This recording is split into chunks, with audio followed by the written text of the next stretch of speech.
सर्वांचं मी आजच्या सेशन मध्ये स्वागत करतो. आज आपण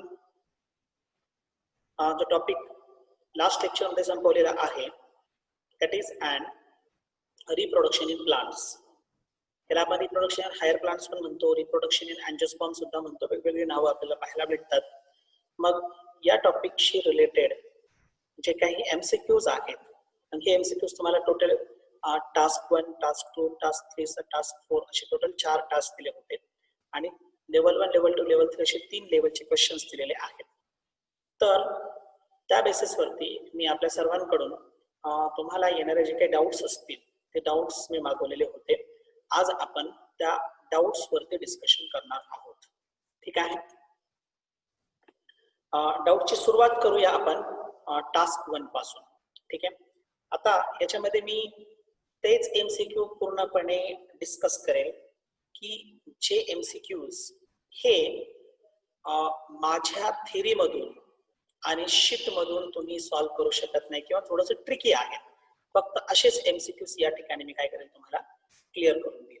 आणि मोस्ट ऑफ दी एमसीक्यूज तुम्ही जे मला डाऊट्स मध्ये पाठवलेले आहेत ते जस्ट इझिली, म्हणजे माझे जर लेक्चर चांगल्या पद्धतीने तुम्ही पाहिले असते तर ते तुम्हाला सॉल्व्ह झाले असते. ठीक आहे. तरीही आपण हा डाऊट सेशन घेतो आहे. मग त्या दृष्टीने आपल्याला काम करणं गरजेचं आहे. म्हणून मग आपण 1 बाय 1 घेऊया. टास्क 1. टास्क 1 मध्ये पहिल्याच नंबरचा क्वेश्चन तुम्ही मला डाऊट मध्ये टाकलेला आहे. Is dash dash is the initial stage of sporophyte. We already know that the sporophyte is diploid in nature. आपल्याला आधीच माहित आहे की स्पोरोफाइट काय आहे, डिप्लॉइड आहे. ठीक आहे. मग हा डिप्लॉइड स्पोरोफाइट कुठून फॉर्म होणार आहे, तर it will be form from the cell which is diploid in nature. कारण स्पोरोफाइट फॉर्म होणे म्हणजे it is actual plant body आणि प्लांट बॉडी डिप्लॉइड आहे. तर प्लांट बॉडी फॉर्मेशन कोणापासून होते, it is from the zygote. Zygote हा form होतो after fertilization which is diploid in nature. म्हणून आन्सर काय असेल याचं, सेकंड नंबरचं आन्सर असेल.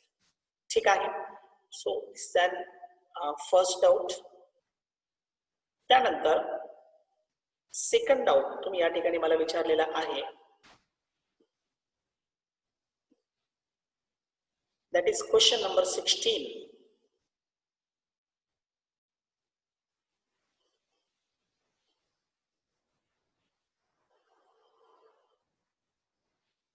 Generally, in the wall of anther lobes, how many middle layers are present? त्याने काय म्हटलं, generally in the wall of anther lobe how many middle layers. आपण मिडल लेयर्स बघितलेला आहे. तसं इपिडर्मिस तुमचं सिंगल लेयर्ड आहे. त्यानंतर एंडोथेशियम हाही सिंगल लेयर्ड आहे. परंतु मिडल लेयरला आपण मल्टिपल लेयर स्ट्रक्चर म्हटले. बरोबर. पण मल्टिपल किती, तर 2 to 3 लेयर्स असं म्हटलंय त्याला. मग 2 to 3 या ठिकाणी तुम्हाला 3 दिलेला आहे बी ऑप्शन मध्ये. म्हणून आन्सर काय आहे, बी हा ऑप्शन त्याचं येईल. त्याच्यानंतर क्वेश्चन नंबर 19 जो तुम्ही मला या ठिकाणी डाऊट मध्ये दिलेला आहे, आपण त्या क्वेश्चन नंबर 19 कडे जाऊया.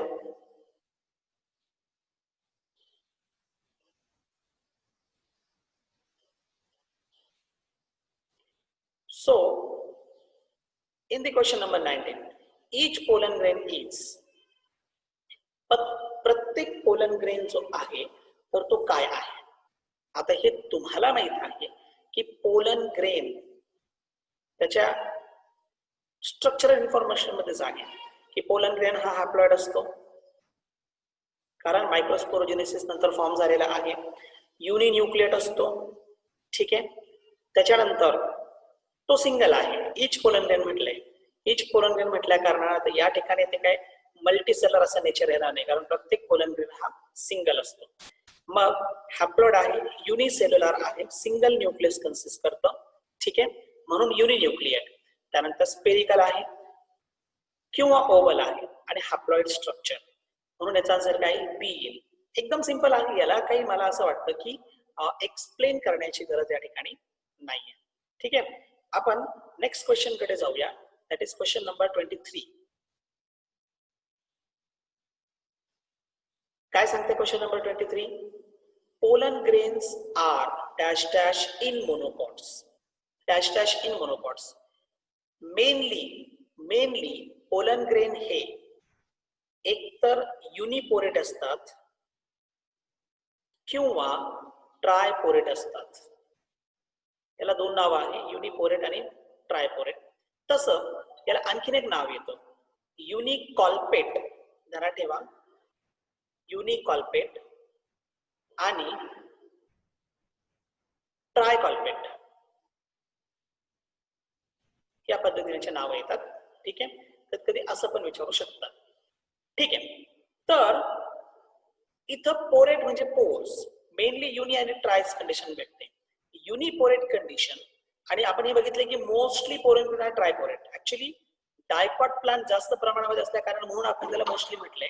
तर ट्रायपोरेट डायकॉट मध्ये असतं आणि युनिपोरेट हे कशामध्ये असतं, मोनोकॉट मध्ये असतं. आणि या बेसिस वरती याचा आन्सर काय येईल, दॅट इज सी हा आन्सर येईल. ठीक आहे, यानंतर आपण जाऊया क्वेश्चन नंबर 26 कडे. क्वेश्चन नंबर 26, त्यानंतर 30, त्यानंतर भरपूर क्वेश्चन्स आहेत पुढे, आपण वन बाय वन पाहणारच आहोत कंटिन्युअसली. क्वेश्चन नंबर 26 काय म्हणते, the development of male gametophyte is. Male gametophyte development कशी आहे तुम्हाला माहित आहे. मेल गॅमेटोफाइटची डेव्हलपमेंट ही it is in 2 places and 2 conditions. बरोबर, आपल्याला कंडिशनची गरज नाहीये. कंडिशन तुम्हाला माहित आहे, बिफोर पॉलिनेशन, आफ्टर पॉलिनेशन. आपल्याला 2 प्लेसेसची गरज आहे. एक प्लेस काय आहे, इनसाइड मायक्रोस्पोरेंजियम, बरोबर, आणि दुसरं आहे that is on the stigma. कुठे आहे second condition, on the stigma. असे 2 आहेत. मग इनसाइड मायक्रोस्पोरेंजियम, मग हे झालं एंडोस्पोरेंजियम. हे काय झालं, एंडोस्पोरेंजियम. परंतु पॉलिनेट होऊन दुसऱ्या ठिकाणी जर चाललोय, मग जर पॉलिनेट होऊन त्याला दुसऱ्या ठिकाणी जायचं असेल, त्याच्याशिवाय मेल गॅमेट फॉर्मेशन होणारच नाहीये. याचा अर्थ त्याला बाहेर पडावं लागेल. काय होईल, बाहेर पडावं लागेल. मग बाहेर जर पडत असेल तर इट इज एक्झोस्पोरिक असं म्हणावं लागेल. मग पहिली प्रोसेस ही एंडोस्पोरिक येईल आणि दुसरी प्रोसेस जी आहे ती काय होईल, एक्झोस्पोरिक येईल. बरोबर, म्हणून याचा आन्सर बोथ एक्झोस्पोरिक ऍज वेल ऍज एंडोस्पोरिक. ठीक आहे, तुमच्या आन्सर की मध्ये चुकलेलं आहे. आन्सर की मध्ये फक्त एंडोस्पोरिक ही कंडिशन त्या ठिकाणी त्यांनी दिलेली आहे. ठीक आहे, पुढे क्वेश्चन नंबर 30.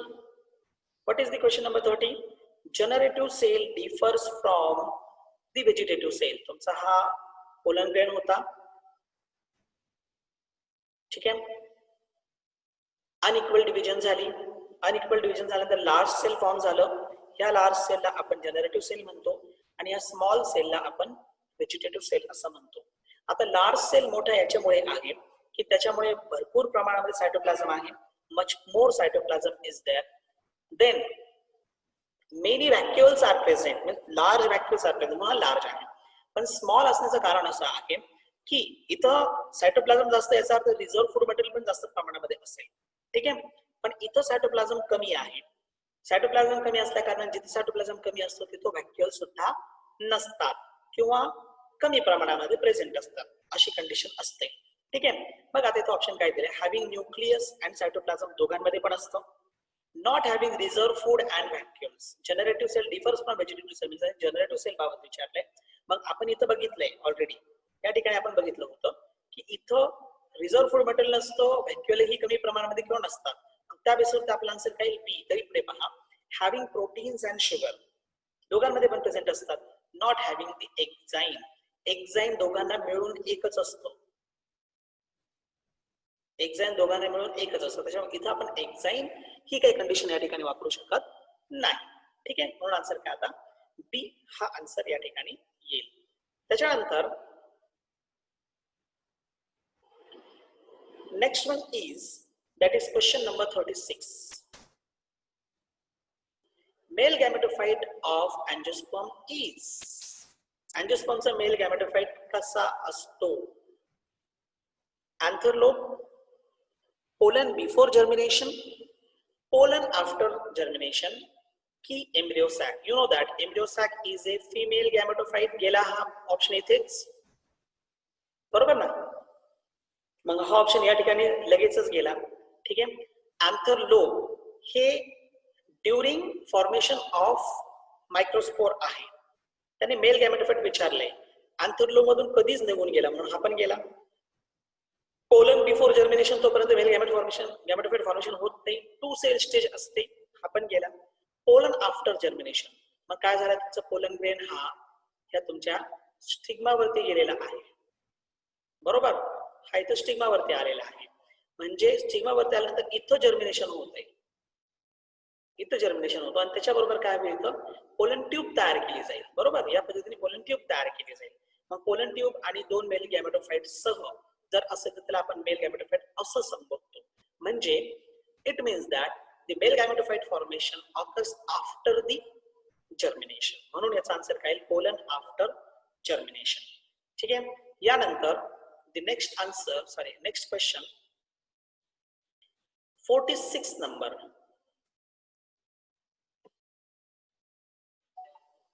काय म्हणते 46 नंबरचा प्रश्न, nucellus in the oval is called.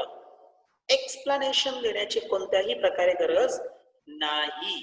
an integumented megasporangium is called as, that is ovule. असं आपण त्याला नाव दिलेलं आहे. बरोबर ना. आणि इंटिग्युमेंटेड मेगास्पोरेंजियम, चारही ऑप्शन मध्ये फक्त एकाच ठिकाणी मेगास्पोरेंजियम दिले. म्हणजे ऍक्च्युअल मेगास्पोरेंजियम म्हणजे megasporangium proper, it is an oval.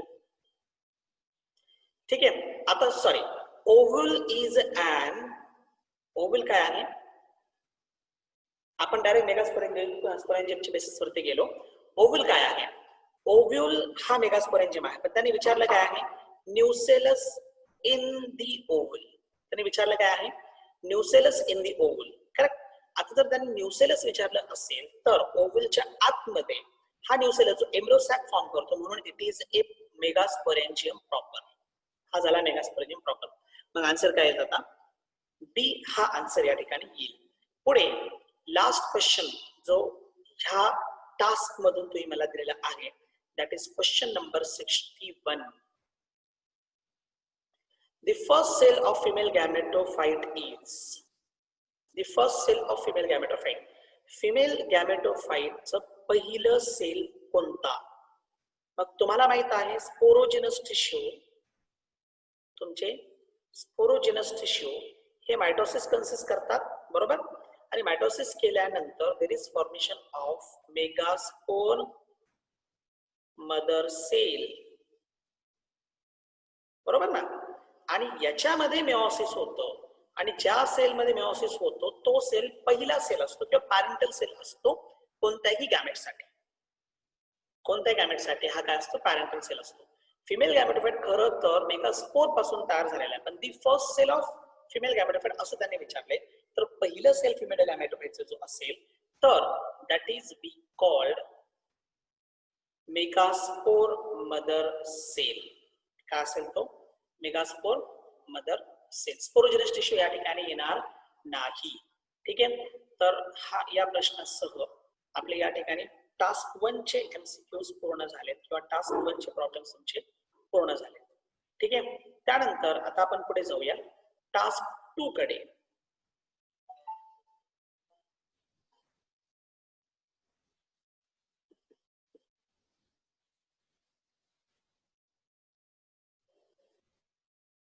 Task 2 questions are based on the pollination. ठीक आहे. टास्क 2 मध्ये तुम्ही या ठिकाणी दिलेले प्रॉब्लेम्स आहेत, यापैकी पहिला एमसीक्यू जो आहे that is question number 5. Cross pollination is also called, there is no need to the explanation. सरळ सरळ it is called as the allogamy. allo म्हणजे अपो or the opposite. मग ऑटोच्या अपोजिट अलोगॅमी. ऑटोगॅमी तुम्हाला माहित आहे, autogamy is an self pollination. मग allogamy is an cross pollination. इथं दिलं त्यांनी सिंगॅमी आणि होमोगॅमी. हे both are related to the fertilization. कशाशी रिलेटेड आहे, both are related to the fertilization. त्याच्यामुळे इथे आन्सर येणार नाही. म्हणून आन्सर काय असेल त्याचं, बी हा आन्सर इथं असेल. पुढे चला क्वेश्चन नंबर 7.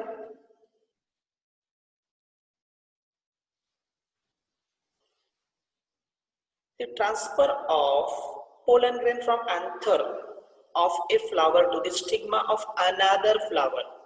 अनादर फ्लावर म्हटलं की आता काय होईल, क्रॉस पॉलिनेशन कडे जाते. त्यांनी परत म्हटलंय produced on a different plant, म्हणजे झालं क्रॉस पॉलिनेशन. आता डिफरंट म्हटलंय बिलॉंगिंग टू डिफरंट व्हरायटी.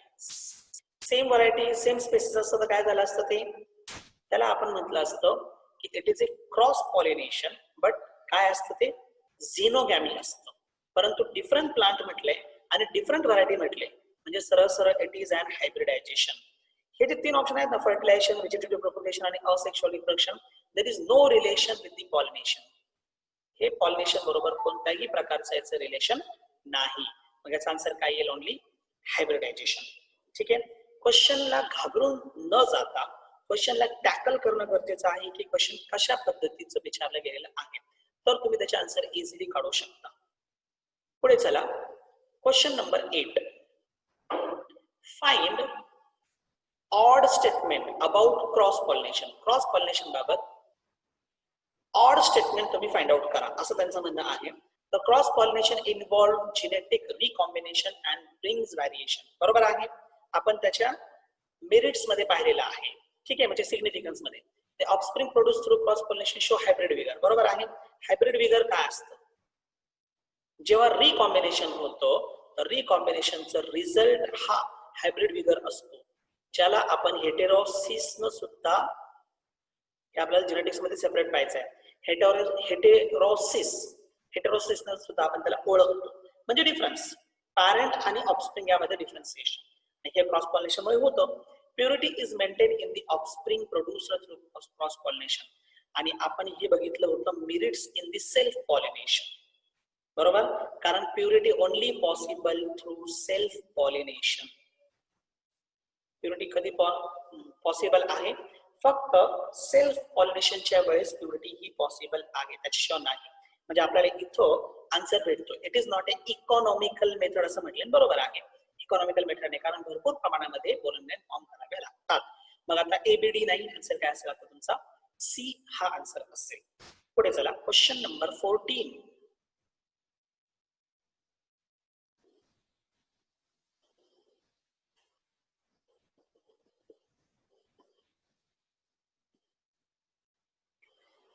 हा sorry,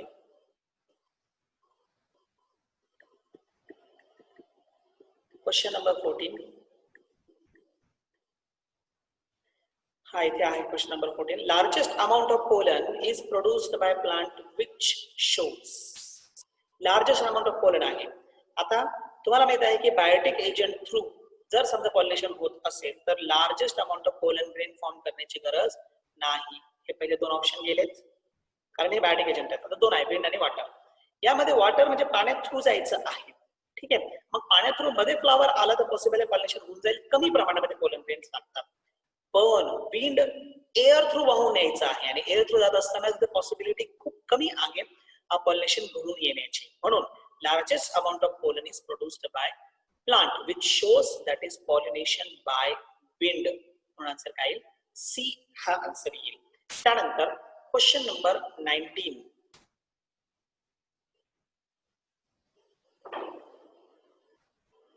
Which of the following floral adaptation are adapted by hydrophilous flower? Hydrophilous म्हणजे पाण्यातलं. ठीक आहे, मग याच्यापैकी कोणतं अडॅप्टेशन आहे? पहिला ऑप्शन आहे फ्लावर्स आर युनिसेक्शुअल, स्मॉल अँड इनकॉस्पिकस. कधीही जर या पद्धतीने पॉलिनेशन होत असेल तर क्रॉस पॉलिनेशन म्हणजे अबायोटिक एजंट होत असेल ना, तिचे क्रॉस पॉलिनेशन म्हणजे मोस्टली ते क्रॉस पॉलिनेशनच असतं, ऑदर पॉलिनेशन ते नसतं.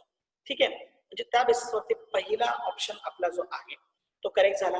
पुढे फ्लावर्स आर विदाउट फ्रॅग्रन्स, हाय राहील. Flowers are without fragrance, bright colour and nectar. बरोबर आहे, ब्राईट कलर आणि नेक्टर हे तिन्ही गोष्टी नाहीत, आपण त्याला इनकॉस्पिकस असं नेचर म्हणतो. इन शॉर्ट आपण त्यामध्ये बघितलं होतं. ठीक आहे, म्हणजे हेही करेक्ट आहे त्या बाबतीत, अडॅप्टेशन आहे त्यामध्ये. Stigma is long and sticky, stigma is long and sticky. बरोबर आहे, हायपोहायड्रोफिली मध्ये या प्रकारची कंडिशन भेटते. म्हणजे तिन्ही प्रकारचे कंडिशन सापडतात, म्हणून आन्सर इज डी. त्यानंतर चला क्वेश्चन नंबर 20 कडे. क्वेश्चन नंबर 20 काय सांगते?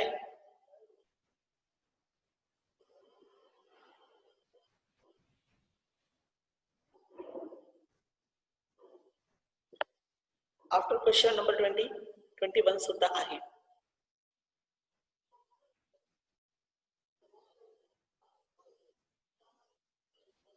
काय म्हणते? इन हायड्रोफिलस प्लांट, परत हायड्रोफिलस आलं जसं वरती होतं. ठीक आहे.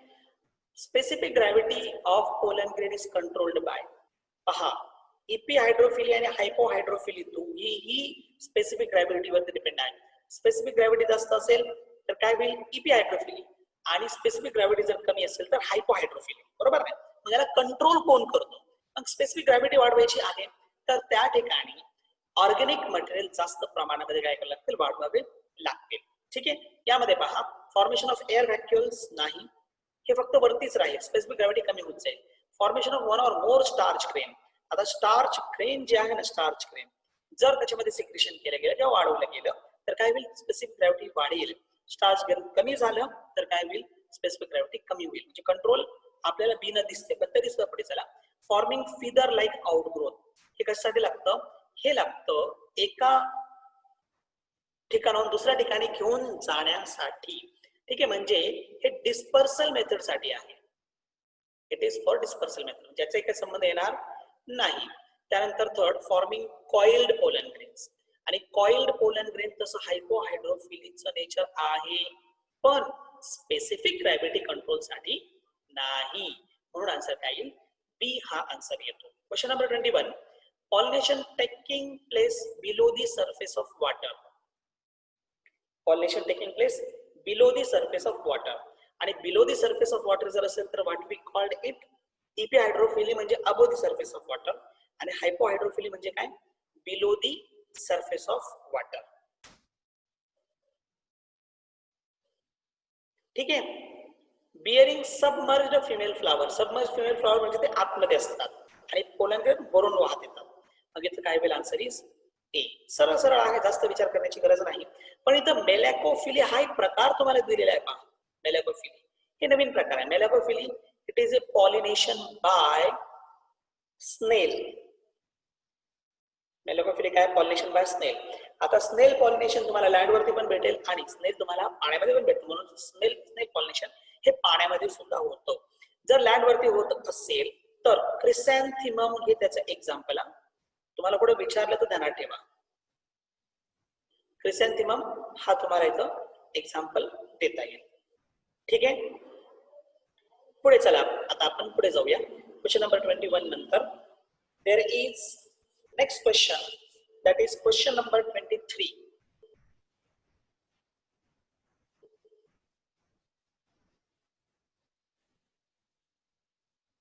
Question number 22 पण आहे. Question number 22 and question number 23.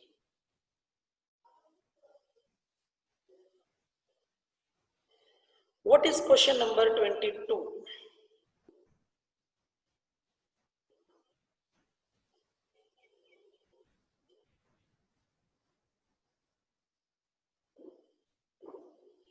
Flowers produces needle like pollen grain with exine. आता needle like pollen grain कुठे असतं? आपल्याला माहित आहे needle like condition occurs in the plant. Those are pollinated in the water. बरोबर. आता वॉटरशी रिलेटेड कोणतं pollination तुम्हाला दिसते? पहा बरं. ॲनिमोफिली विंड आहे, एंटेमोफिली इन्सेक्ट आहे, ऑर्निथोफिली बर्ड आहे, हायपो हायड्रोफिली हा एकटा राहिला आहे. आन्सर काय येईल तुमचं? डी हा आन्सर येईल. क्वेश्चन नंबर 23 आहे. दी हायपो हायड्रोफिलस, परत आलं, male flowers float below the water surface. Male flower कुठे फ्लोट होतात? वॉटर सरफेसच्या खाली फ्लोट होतात. ठीक आहे. याचं कारण काय? आता बिलो दी वॉटर आहे. जर बिलो दी वॉटर असेल तर काय कंडिशन होईल? मग there is relation of specific gravity in pollen grain. Pollen grain मध्ये स्पेसिफिक ग्रॅव्हिटीचं रिलेशन आहे. आता हे काय होतंय? बिलो दी सरफेस आहे पण एकदम खाली गेलेलं नाही. एकदम खाली गेलेलं नाही. जर समजा एकदम खाली गेलं असतं तर हायर स्पेसिफिक ग्रॅव्हिटी, ठीक आहे. अबो राहिलं असतं तर लेसर स्पेसिफिक ग्रॅव्हिटी झालं असतं. Female flower are present near the water surface असं म्हटलंय तरी सुद्धा काय म्हणावं लागेल, लेझर दी स्पेसिफिक ग्रॅव्हिटी म्हणावं लागेल. म्हणून तिन्ही ऑप्शन या ठिकाणी येणार नाही. मग इथं काय होईल, bear the same specific gravity. त्याच्यामुळे काय होईल, ते सरफेस वरती नाही पण बरोबर सरफेसच्या रेशो मध्ये, किंवा आपण त्याला म्हणूया सॉरी एकदम खाली नाही आणि सरफेस वरती पण नाही, या पद्धतीने होईल. म्हणून बरोबर मिडलला या ठिकाणी काय असेल तुमचं, पोलन ग्रेन्स सॉरी फ्लावर्स असते. ठीक आहे. मग याचा आन्सर काय, ए हा आन्सर येईल. त्यानंतर question number 27. What is question number 27? Type of pollination. Type of pollination is considered as, type of pollination is considered as the most primitive type of pollination. Most primitive type of pollination. Most primitive काय आहे? मग आता याच्यामध्ये पहा, जर समजा pollination through Biotique agent करायचं असेल ना, जर बायोटिक एजंट थ्रू पॉलिनेशन करायचं असेल तर मग याचा अर्थ त्याच्यामध्ये भरपूर मॉडिफिकेशन घ्यावे लागते. भरपूर मॉडिफिकेशन म्हणजे याला आपण प्रिमिटिव्ह म्हणता येणार नाही. मग तो काय होतो या ठिकाणी, त्याच्यामध्ये ऍडव्हान्स कंडिशन फॉर्ममध्ये अडॅप्टेशन्स येतात खूप जास्त प्रमाणामध्ये. बायोटिक येणार नाही. बायोटिक जर म्हटलं तर इथं तसे तुम्हाला काय केलं त्यांनी, कुठेही बायोटिक असा हा प्रकार दिलेला नाही. मग सोडा आता पुढे चला. जर तुम्ही अबायोटिक मध्ये जाताय तर फ्लावर मध्ये जास्त काही बदल करण्याची गरज नाहीये. पण आता जर समजा बायोटिक मध्ये दोन, अबायोटिक मध्ये दोन आहेत, मग एक तुमचं वॉटर आणि एक आहे तुमचं विंड. ठीक आहे. वॉटर मध्ये राहायचं असेल तर पोलन ग्रेन जे आहेत ना, तुम्हाला पोलन ग्रेन काय करावे लागतील, पोलन ग्रेन मध्ये बदल करावा लागेल किंवा व्हेरियस पार्ट मध्ये बदल करावा लागेल. म्हणजेच काय करावं लागेल, नॉन वेटेबल असं करावं लागेल. म्हणजे ते ओले होणार नाही. मॉडिफिकेशन करावे लागतात, पण अशा मॉडिफिकेशनची गरज विंड पॉलिनेशन मध्ये नाही. अशा प्रकारच्या मॉडिफिकेशनची गरज विंड पॉलिनेशन मध्ये नाही. म्हणजे याच्यामध्ये सर्वात प्रिमिटिव्ह म्हटलं तर विंड पॉलिनेशन, त्याच्यानंतर नंबर लागतो प्रिमिटिव्ह टू पुढे. तुम्हाला जर समजा इव्होल्युशन मध्ये जायचं असेल ना तर सर्वात आधी मग विंड पॉलिनेशन होणारा प्लांट. ठीक आहे. त्याच्यावरती तुम्हाला जावं लागेल वॉटर थ्रू होणाऱ्या प्लांटकडे, त्याच्यावरती इन्सेक्ट थ्रू होणाऱ्या प्लांटकडे, त्याच्यावरती मग बर्ड थ्रू कडे, आणि त्याच्यावरती जर गेला तर मग तुमचं बॅट आहे, त्याच्यावरती जर गेला तर मग तुमचं स्नेल वगैरे येते. अशा पद्धतीने मॉडिफिकेशन शो केलं. मग इथं विंड पॉलिनेशन कोण आहे, तुमचं ॲनिमोफिली आहे. म्हणून आन्सर काय येईल तुमचं डी हा आन्सर या ठिकाणी येईल. ठीक आहे. त्यानंतर नेक्स्ट डाउट और next question is, that is question number 30.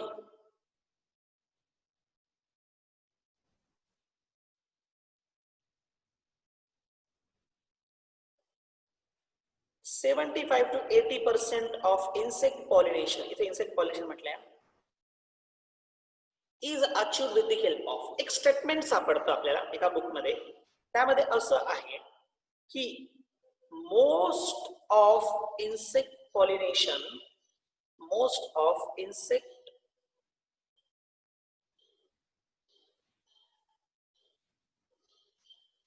इथं लिहिण्यामध्ये मी चुकलो आहे, एक मिनिट.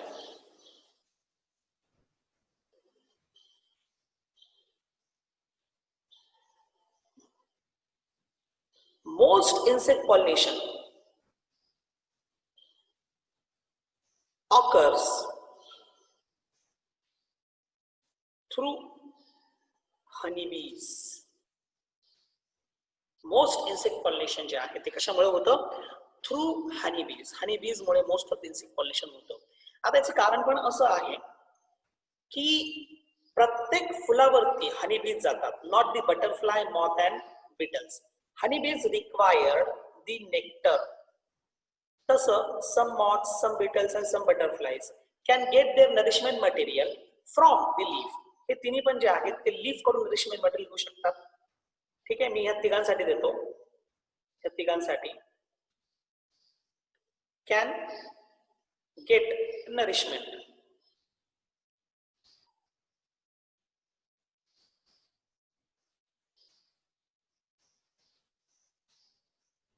Can get nourishment. कुठून? From other plant part. Other plant parts पण nourishment मिळू होऊ शकतं, पण bees only from flower. हे फक्त फ्लावर मधूनच घेऊ शकतात आणि पॉलिनेशनचं रिलेशन हे फक्त फ्लावर बरोबर आहे, म्हणून मोस्ट ऑफ द पॉलिनेशन बीज नाही. इथं 75 to 80 हे मोस्ट झालं ना आता, कारण बाकीचे राहिले त्यापेक्षा कमीच आहेत. मग 75 to 80% pollination occurs to the bees. ठीक आहे, या ठिकाणी हा प्रॉब्लेम आपला क्लिअर झालाय. पुढे क्वेश्चन नंबर 33. 33 आहे, 34 आहे, 36 आहे.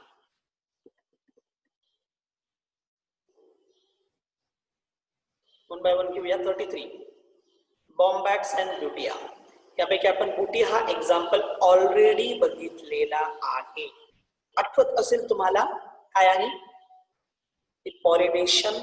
It is A example of the bird pollination, bird pollinated plant. म्हणून आन्सर काय येईल तुमचं? बी. 34 या बॉटल ब्रश डायरेक्ट एक्झाम्पल आहे आणि हाही एक्झाम्पल आपण बघितलेला आहे, bottle brush for bird pollination.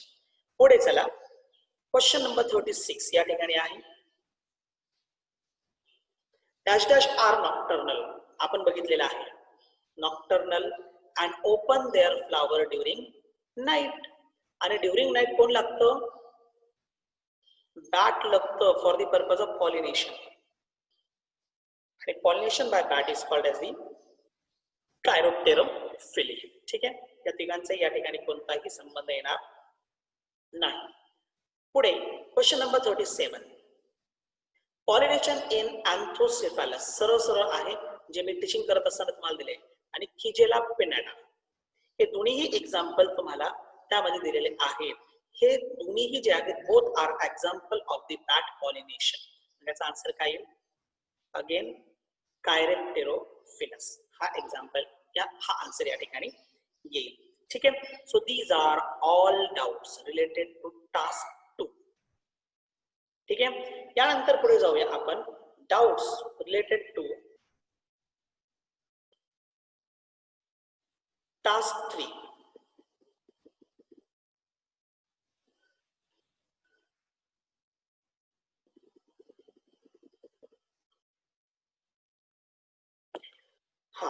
So in that first is, that is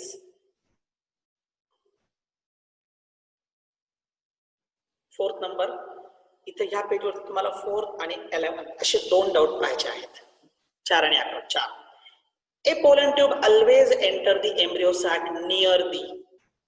A pollen tube always enter the embryo sac near the.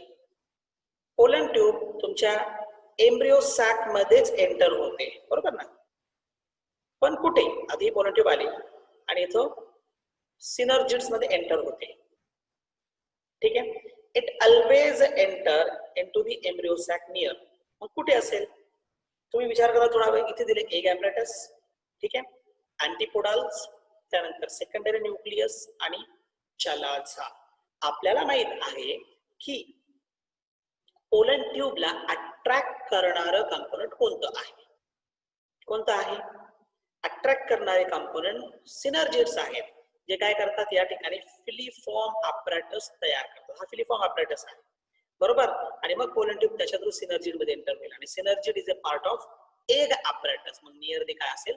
Egg apparatus. बाकी तिन्ही खूप लांब आहेत. मग हा सेकंडरी न्यूक्लियस असेल तुमचा, हा तुमचा अँटीपोडल असेल आणि हा जो रिजन आहे हा रिजन तुमचा चलाझल रिजन आहे, पूर्णपणे डिफरंट आहे. मग इथं क्लिअर झाला हा पॉइंट. पुढे चला क्वेश्चन नंबर 11 कडे. In gymnosperm endosperm is. Gymnosperm मध्ये एंडोस्पर्म कसा असतो? मी तुम्हाला त्या ठिकाणी शिकवताना सांगितलेलं होतं.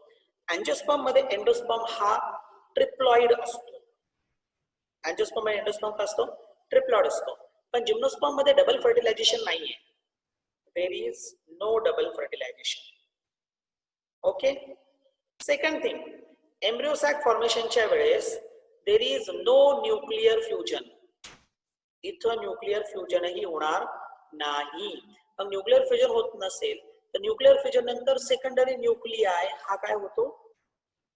सेकंडरी न्यूक्लिया हा काय होतो? त्या ठिकाणी सेकंडरी न्यूक्लियाय हा डिप्लॉइड होतो. बरोबर. त्या सेकंडरी न्यूक्लियाय बरोबर फर्टिलायझेशन केलं जातं थ्रू दी गॅमेट. पण आता इथं डबल फर्टिलायझेशनच नाहीये ना. इथं तुमचं डबल फर्टिलायझेशन नाहीये आणि फ्युजन पण नाहीये. ठीक आहे. मग आता सेकंड थिंग, वरती बाकी राहिलेला जो न्यूसेलस आहे, मी तर तुम्हाला क्लिअर केलं होतं. न्यूसेलस जो आहे तो कशामध्ये कन्वर्ट होतो? पेरिस्पर्म मध्ये. आणि हा पेरिस्पर्म काय होतो मग तिथे ऍज ए नरिशमेंट मटेरियल म्हणून वापरला जातो. नरिशमेंट मटेरियल म्हणून वापरला जातो. आता हे जे पेरिस्पर्म असेल it is always haploid in nature. म्हणून जिम्नोस्पर्म मध्ये एंडोस्पर्म जो काय असतो तो काय असतो? हॅप्लॉइड असतो. Not triploid, diploid and polyploid. ठीक आहे. इथं या पेजचे 2 क्वेश्चन आपण पूर्ण केलेत. आपण पुढे जाऊया. Question number 21.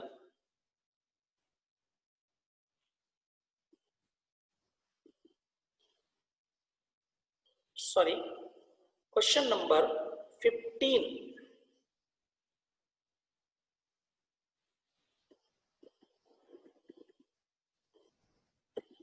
क्वेश्चन नंबर 15 आहे, 16 आहे, सॉरी 15 आहे आणि 17 आहे.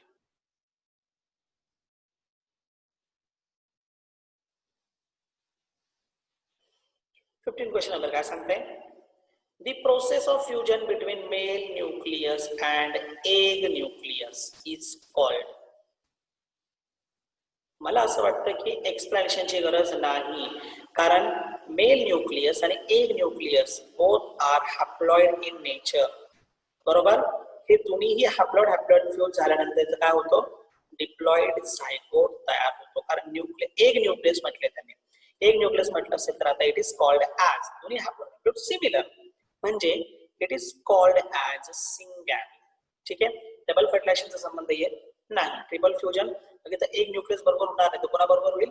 सेकंडरी न्यूक्लिया बरोबर. आणि conjugation occurs in the bacteria, not in the plants. पुढे question number 17. In angiosperm triple fusion is necessary for the formation of. कशासाठी आहे? कोणत्याही प्रकारची डिस्कशन गरज नाही. Triple fusion for form the primary endosperm nuclei. This primary endosperm nuclei converts to endosperm. ठीक आहे. मग आन्सर काय येईल याचं? डी हा आन्सर या ठिकाणी येईल. त्यानंतर question number 22. Number of nuclei taking part in double fertilization. Number of nuclei taking part in double fertilization. Double fertilization मध्ये किती न्यूक्लिआय इन्व्हॉल्व होतात? How many nuclei? कसं काढणार? सिंपल आहे ना. तुमच्या मेल गॅमेटोफाइट मध्ये किती गॅमेट आहेत? There are 2. म्हणजे त्याचे न्यूक्लिआय पण किती असतील? 2. झालं. आता एम्ब्रियो सॅक मध्ये या. एम्ब्रियो सॅक मध्ये फर्टिलायझेशन कुठे कुठे होतो? एक सेल बरोबर होतो. बरोबर. मग एक सेलचा एक. त्यानंतर तुमचा सेकंडरी न्यूक्लिया बरोबर होतो. आणि secondary nuclei is formed by the fusion of 2 polar nuclei. ते 2. सगळे मिळून किती झाले total? 5. Number of nuclei are taking part in the double fertilization is 5. हा प्रॉब्लेम क्लिअर झाला असेल. Answer is 5. त्यानंतर question number 24. If male gametes are carried in tube. Simple आहे. If male gamete is carried in tube. Tube कोणती आहे इथं? Pollen tube. And the fertilization is occurs through the pollen tube. That type of fertilization is called as सरळ आहे. That is ancyphanogamy. त्यापैकी तुम्हाला कॅरिओगॅमी माहित आहे, न्यूक्लिअर फ्युजन. प्लाझ्मोगॅमी तुम्हाला माहित आहे, म्हणजेच काय? That is cytoplasmic fusion. बरोबर ना. कॅरिओगॅमी इज ए न्यूक्लिअर फ्युजन. आणि प्लाझ्मोगॅमी म्हणजे सायटोप्लाझ्मिक फ्युजन. आता राहिलं झू आयडोगॅमी. आता हे झू आयडोगॅमी काय प्रकार आहे? झू आयडोगॅमी हे तुम्हाला सापडेल इन अल्गी, ठीक आहे, ब्रायोफाइट आणि टेरिडोफाइट. आणि तुम्हाला माहित आहे या सगळ्यांमध्ये mail gamete is travel through water. Mail gamete काय होतं? वॉटर थ्रू ट्रॅव्हल होतं. ठीक आहे. आता वॉटर थ्रू जर ट्रॅव्हल होऊन जात असेल तर वॉटर थ्रू ट्रॅव्हल होतो टुवर्ड्स दी फिमेल गॅमेटोफाइट आणि मग त्या ठिकाणी त्यांचं काय होतं? फर्टिलायझेशन होतं. The process is called as the zooidogamy. ठीक आहे. हा कन्सेप्टही मी या ठिकाणी तुमचं क्लिअर केलेला आहे. जर प्रश्न विचारला तर तुम्हाला प्रॉब्लेम नको. So these are all questions of the task 3. ठीक आहे. पुढे जाऊया आपण आता टास्क 4 कडे.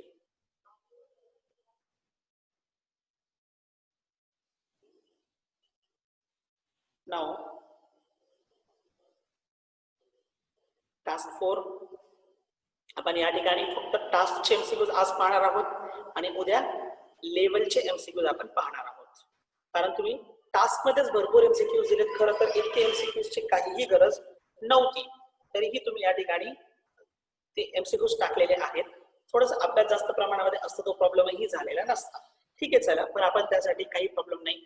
2 लेक्चर्स आपण त्यासाठी पूर्णपणे देणार आहोत. ठीक आहे. क्वेश्चन नंबर टास्क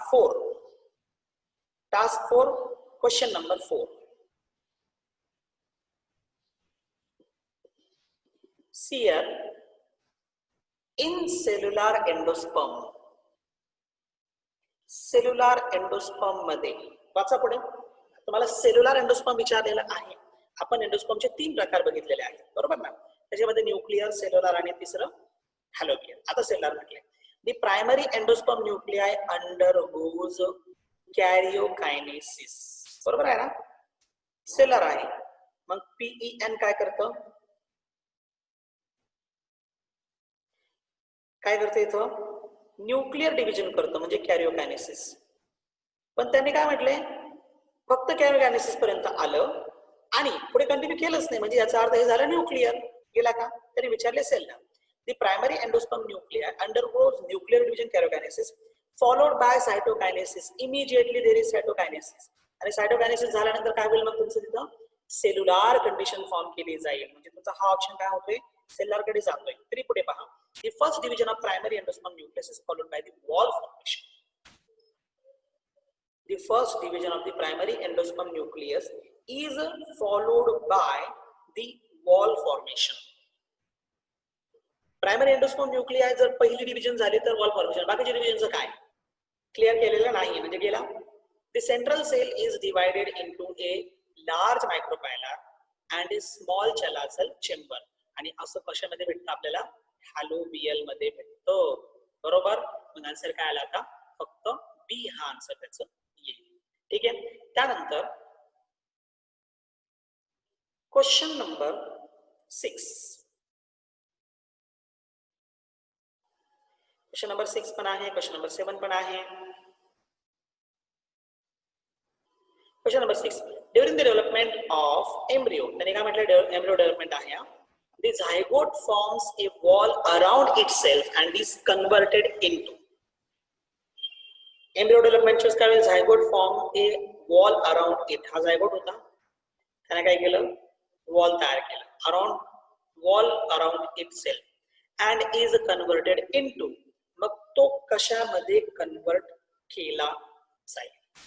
जेव्हा एखादा फर्टिलाइज्ड पार्ट हा त्याच्यावरती वॉल फॉर्मेशन करतो तर at that time this is called as oospore. त्याचं कारण असं आहे की झायगोट हे फिमेल स्ट्रक्चर मध्ये तयार झालेलं आहे, बरोबर. म्हणून डबल ओ हे फिमेल रिप्रेझेंट करतं आणि ऍक्च्युअल तो लेअर झाला तो फिमेलचा, म्हणून oospore असं म्हटलं जातं. oosphere या ठिकाणी येणार नाही. त्यानंतर उगोनिया हे आपल्याला एनिमल्स मध्ये भेटतं, not in the plants. oocyte also present in the animals, not in the plants. हा गेला, हाही गेला. पहिला कोणता? फक्त oospore. आन्सर काय? बी हा आन्सर येईल. क्वेश्चन नंबर 7 घ्या. दी oospore आता वरतीच आपण बघितलंय. ठीक आहे. The oospore during embryonic development divides. ही पहिली डिव्हिजन असेल कारण हा पहिला आहे, ही पहिली डिव्हिजन आहे. आपल्याला माहित आहे की फर्स्ट डिव्हिजन काय असते ही ट्रान्सवर्स, सेकंड डिव्हिजन लॉन्जिट्युडनल आणि थर्ड डिव्हिजन ही पेरिक्लिनियल आहे. बरोबर. मग इथं काय असेल, आन्सर इज ए, ट्रान्सवर्सली डिवाइड्स. ठीक आहे. त्यानंतर question number 11.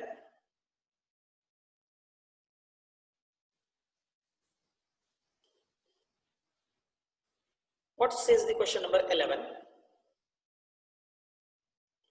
Fully developed embryo sac. Fully developed embryo ultimately becomes. जेव्हा एम्ब्रियो फुल्ली डेव्हलप होतो, आपल्याला माहित आहे जेव्हा एम्ब्रियो फुल्ली डेव्हलप्ड होतो त्यावेळेस या ठिकाणी काय कंडिशन निर्माण केली जाईल किंवा कोणत्या प्रकारची कंडिशन इथे निर्माण होईल, काय होईल? फुल्ली फायनल आहे. That is horseshoe shaped. एकच आहे. ग्लोबुलर, कॉर्डेट आणि किडनी हे तिन्ही प्रकार आपल्याला पाहायला भेटत नाही. किडनी हा प्रकार आपल्याला पाहायला भेटतो पण तो कसा आहे, बिफोर हॉर्सशू शेप, त्याच्या आधी ही कंडिशन आपल्याला पाहायला भेटते. असं असतं ना हार्ट शेपला पण आपण किडनी असं म्हणतो, हार्ट शेपला पण आपण किडनी शेप म्हणतो, म्हणून त्या प्रकारची कंडिशन या ठिकाणी येते. ठीक आहे. त्यानंतर जाऊया आपण क्वेश्चन नंबर 21 कडे.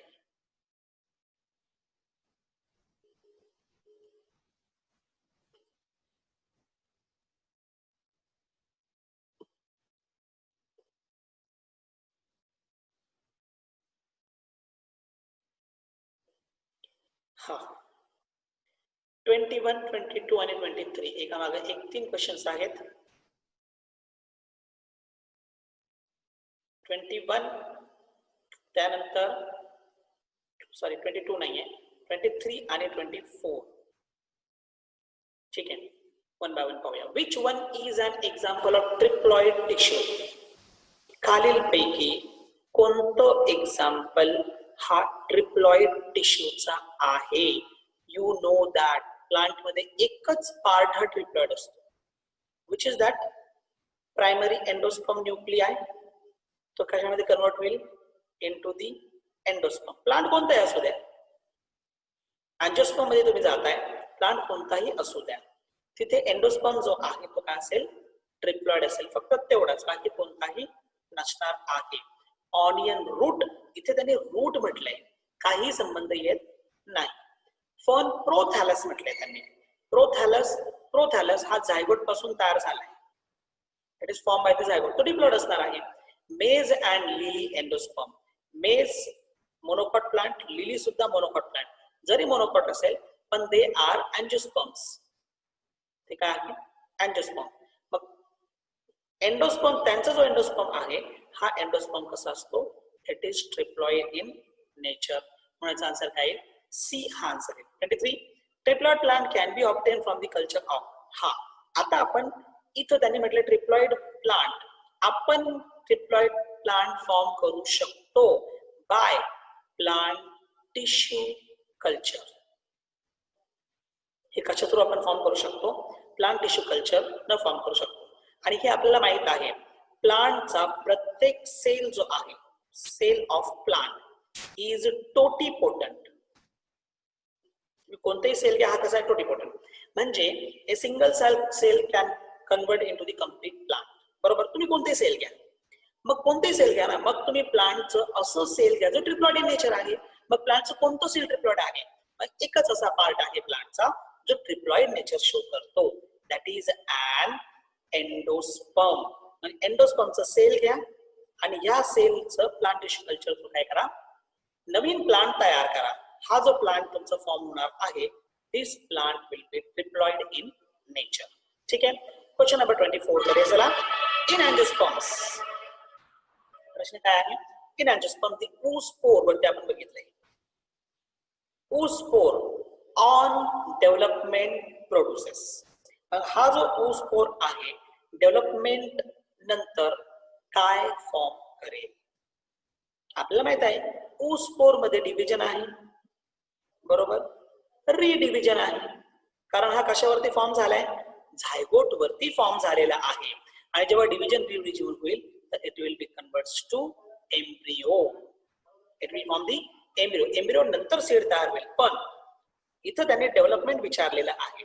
मग after development it will be form the embryo, not the seed, not the protonema and not the endosperm. Answer काय येईल, बी हा आन्सर येईल. त्यानंतर क्वेश्चन नंबर आपण 26 कडे जाऊया. 26 आणि 27 हे दोन्ही इक्वेशन तुम्ही दिलेले आहेत. थोडस ट्रिकी आहे, स्टडी थोडस चांगल्या पद्धतीने असलं तर आन्सर तुम्हाला काढता येईल. डायकॉट एम्ब्रियो कन्सिस्ट, त्यांनी विचारलंय डायकॉट एम्ब्रियो, आणि आपण डायकॉट एम्ब्रियो स्टडी केलेला आहे. हॉर्स शू शेप्ड स्ट्रक्चर, बरोबर ना. मग तो असा आहे,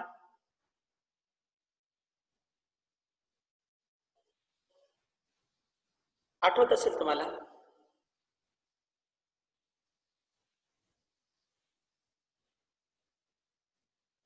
असा आहे तो. हे दोन cotyledons, this is radicle, sorry it is a plumule. याच्या बरोबर गेलेला पार्ट हा तुमचा रॅडिकल. हा जो पार्ट आहे याला आपण हायपोकॉटिल म्हणतो. खालचा पार्ट जो आहे त्याला आपण काय म्हणतो, इपिकॉटिल म्हणतो. ठीक आहे. आणि खाली सस्पेन्सर आहे. त्याने काय म्हटलं, डायकॉट एम्ब्रियो कन्सिस्ट. मग डायकॉट एम्ब्रियो काय कन्सिस्ट करतो, हे कुठे आहे, याच्या अराउंड या ठिकाणी काय प्रेझेंट आहे, न्यूसेलस प्रेझेंट आहे. पण इथं वरती हा एंडोस्पर्म प्रेझेंट आहे, त्याच्यामध्ये याला काय केलं जातंय, या सस्पेन्सर थ्रू त्याला पुश केलं जातंय. इकडे त्याला काय केलं जातंय, पुश केलं जातंय. आता काय काय कन्सिस्ट करतो डायकॉट एम्ब्रियो, काय काय कन्सिस्ट करतो. मग काय कन्सिस्ट करेल, तुमचं रॅडिकल ही कन्सिस्ट करेल, प्लुम्युला ही कन्सिस्ट करेल, कॉटिलिडॉन ही कन्सिस्ट करेल, आणि समटाइम्स एंडोस्पर्म ही कन्सिस्ट करेल. म्हणजे आन्सर काय, बी हा आन्सर येईल. इथं सी मध्ये तुम्हाला दिले अँटेगमन, हे कधी आहे, सीड फॉर्मेशन नंतर, म्हणून हा गेला. रॅडिकल, प्लुम्युल, कॉटिलिडॉन, टेगमन आणि टेस्टा हे सुद्धा कधी आहे, सीड फॉर्मेशन नंतर, मग हाही गेला. वरती रॅडिकल आणि प्लुम्युल फक्त दोनच दिले, कॉटिलिडॉन दिलेलं नाही. मग आन्सर काय, बी. पुढे क्वेश्चन नंबर 26. 26 काय, aleurone layer in maize grain is specially rich in. झालं ना, आपण त्याचे ग्रॅन्युल्स पण बघितलं आणि त्याचे ग्रेन्स पण बघितले.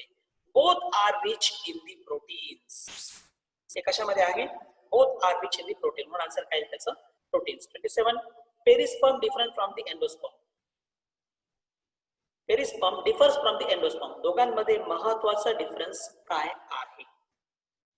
एंडोस्पर्म तुम्हाला माहित आहे, आपण खाली जाण्यापेक्षा तसं बिईंग ए हॅप्लॉइड टिश्यू असं म्हटलंय. आता एंडोस्पर्म तुम्हाला माहित आहे ट्रिप्लॉइड आहे. ठीक आहे. पेरिस्पर्म, पेरिस्पर्म हा काय असतो, न्यूसेलस. तुम्ही बघितलंय काही मध्ये न्यूसेलस हा जो आहे कशामध्ये कन्वर्ट होतो, पेरिस्पर्म मध्ये. And you know that nucellus is diploid in nature and perisperm is triploid in nature. मग न्यूसेलस जर sorry nucellus is diploid in nature, तर न्यूसेलस पासून पेरिस्पर्म फॉर्म होत, म्हणजे हा काय असेल, डिप्लॉइड. आणि एंडोस्पर्म हा ट्रिप्लॉइड आहे. मग जर पेरिस्पर्म हा डिप्लॉइड असेल तर मग इथं ऑप्शन मध्ये थर्ड ऑप्शन तुम्हाला दिसते, being a diploid tissue. Having no reserve food material, संबंध येत नाही, कारण पेरिस्पर्म नरिशमेंट करते, याचा अर्थ त्याच्यामध्ये रिझर्व फूड मटेरियल प्रेझेंट आहे, हॅप्लॉइडचा नाहीच आहे. आणि it's formation by fusion of secondary nucleus with several sperms, हे नाही, कारण perisperm is form by the nucellus. Okay. मग आन्सर काय आला, फक्त तुमचा आन्सर येईल सी. पुढे जाऊया आपण क्वेश्चन नंबर 30 कडे.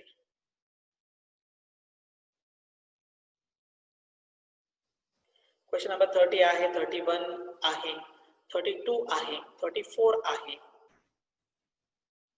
31, 32 आणि 34 असं आहे. वन बाय वन पाहूया.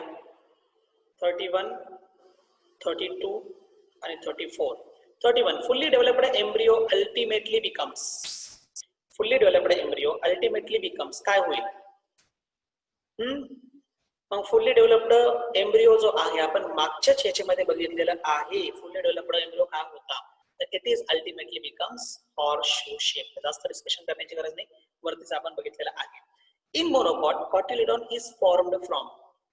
मोनोकॉट मध्ये कॉटिलिडॉन कशापासून तयार होतात? आपण बघितलंय की मोनोकॉट सेम ॲज डायकॉट.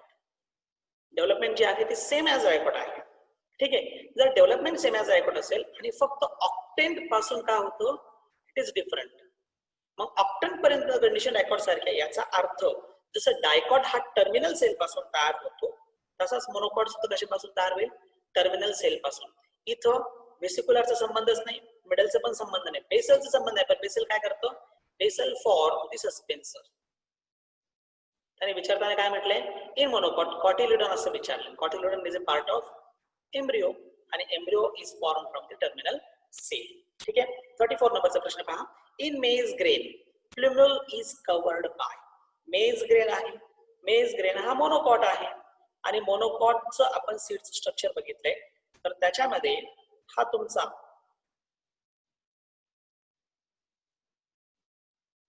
जो एम्ब्रियो आहे तो स्कुटेलमनं कन्वर्ट झालाय. तर इथं वरती तुमचं कोलिओप्टाइल आहे आणि खाली हा कोलिओरायझा आहे. कोलिओप्टाइल मध्ये हा खाली रॅडिकल आहे आणि कोलिओरायझा मध्ये हा आतमध्ये, सॉरी कोलिओप्टाइल मध्ये हे द प्लुमल आहे, दिसन प्लुमल. ओके. आणि कोलिओरायझा मध्ये इथे आहे तुमचं रॅडिकल. त्याने विचारलं की in maize grain plumule is covered by. Plumule हा कशापासून कव्हर्ड केला गेला? मग इथे तुम्हाला दिसतंय it is from the coleoptile. बरोबर. मग आता आन्सर काय येईल तुमचं 34 नंबरचा हा बी हा आन्सर येईल. ठीक आहे. पुढे चला. Question number 42.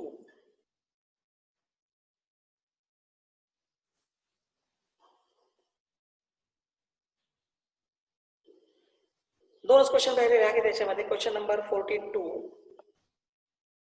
त्यानंतर क्वेश्चन नंबर 45.